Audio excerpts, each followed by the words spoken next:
Nah, biasanya kalau misalkan kalian nih lagi tes pack, yang biasanya muncul garis 2 itu pada tes pack, nah itu biasanya yang terdeteksi itu hormon ini.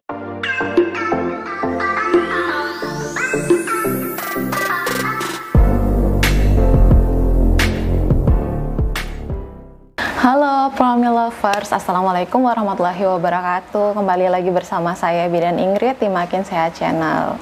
Kali ini aku mau kasih tahu tentang jenis-jenis hormon yang diproduksi selama kehamilan maupun sebelum kehamilan yang sudah ada dalam tubuh kita. Nah, hormon kehamilan ini dapat membawa perubahan nih pada bentuk tubuh, perubahan bentuk tubuh, kemudian fungsi organ, dan ini nih yang paling nampak biasanya yang terjadi pada ibu hamil, yaitu emosinya nggak bisa ditahan, perubahan suasana hati atau mood swing biasanya ya.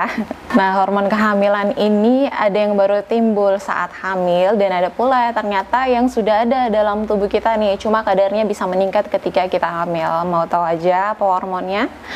Oke, langsung saja kita bahas. Yang pertama itu ada HCG atau Human Chorionic Gonadotropin.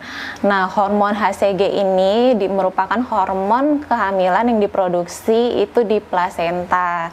Nah, biasanya kalau misalkan kalian nih lagi tes pack, yang biasanya muncul garis 2 itu pada tes pack, nah itu biasanya yang terdeteksi itu hormon ini, makanya bisa dinyatakan kalian lagi hamil seperti itu, karena itu hormon yang diproduksi dari plasenta seperti itu. Nah, HCG ini kalau misalkan dia rendah itu merupakan suatu yang normal pada kehamilan yang masih muda, tapi nanti seiring dengan bertambahnya usia kehamilan itu nanti hormonnya semakin bertambah. Yang kedua yaitu human placental lactogen atau hormon HPL. Nah, hormon ini diproduksi juga oleh plasenta dan biasanya itu terdeteksi setelah 2 minggu kehamilan. Jadi hormon ini itu adanya setelah usia kehamilan Anda setelah menginjak ke 2 minggu. Nah, karena ini itu dibutuhkan untuk menyiapkan nutrisi bagi bakal bayi tadi atau janin dan merangsang kelenjar susu. Jadi kalau misalkan rasa tegang-tegang di payudara itu ya karena hormon ini, itu untuk dipersiapkan nanti untuk ibunya nanti menyusui. Yang ketiga itu ada hormon estrogen. Nah, hormon estrogen ini sendiri itu sudah ada di dalam tubuh para wanita sendiri. Namun ketika kita hamil nih, hormon estrogennya bakalan meningkat seiring berjalannya usia kehamilan. Jadi makin tua usia kehamilan itu hormon estrogennya itu bakalan lebih meningkat. Nah, pada trimester awal kehamilan, hormon ini tuh bisa menyebabkan mual muntah. Jadi kalau misalkan mual muntah itu wajar selama kehamilan trimester awal, karena itu disebabkan hormon estrogennya yang meningkat. Nah, pada trimester 2 nih, ini dia lebih berfungsi untuk membentuk pembuluh darah baru untuk menyalurkan nutrisi ke bayi sendiri atau janin, membantu dalam pemberian nutrisinya, kemudian mendukung perkembangannya, kemudian meningkatkan aliran darah nih dari dalam tubuh, termasuk aliran darah ke kulit, sehingga menimbulkan kesan glowing nih pada ibu hamil. Jadi yang biasanya kelihatan glowing atau biasanya orang bilang ya, wah cerah kok begitu hamil cerah sih. Nah, itu tuh salah satu efek dari hormon estrogen ini yang meningkat. Jadi bersenang-senanglah kalian yang pada saat-saat kehamilan menjadi glowing. Tapi di salah satu sisi itu biasanya di bagian-bagian tertentu pada masa kehamilan itu memang bakalan terjadi hiperpigmentasi atau biasanya ada bagian-bagian yang lebih gelap, kayak misalkan bagian ketiak nih, ini bakalan lebih gelap, biasanya leher, daerah-daerah tertentu, itu wajar aja sih terjadi pada ibu hamil. Yang keempat itu ada hormon progesteron. Ini biasanya hormon ini lebih banyak ditemukan pada pria.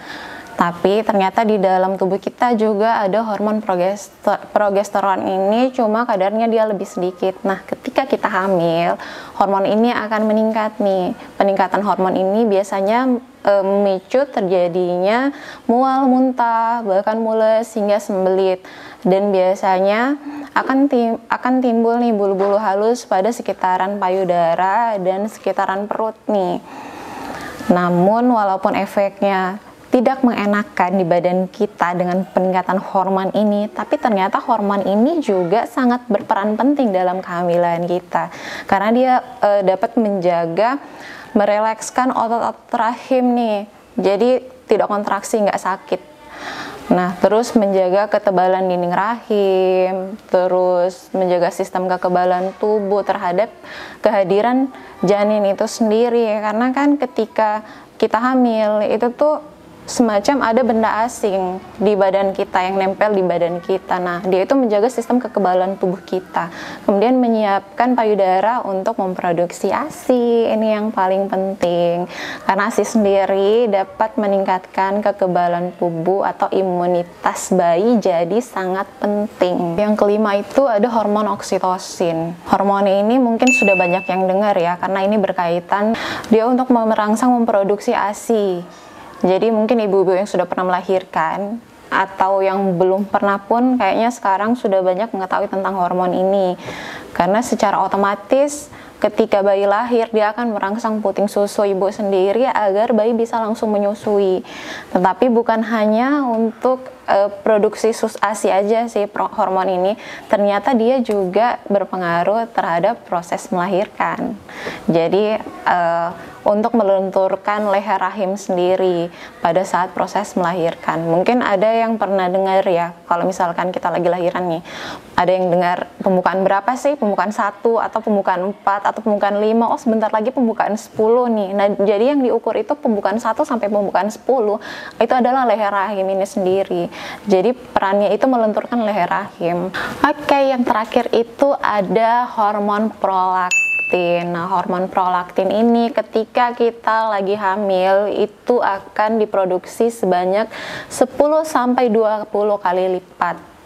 Sangat banyak banget kan? Nah, karena peningkatan hormon ini tuh sangat bermanfaat banget untuk kita nanti menyusui, karena dia mempersiapkan jaringan payudara untuk menyusui dengan membantu menghasilkan produksi ASI yang melimpah.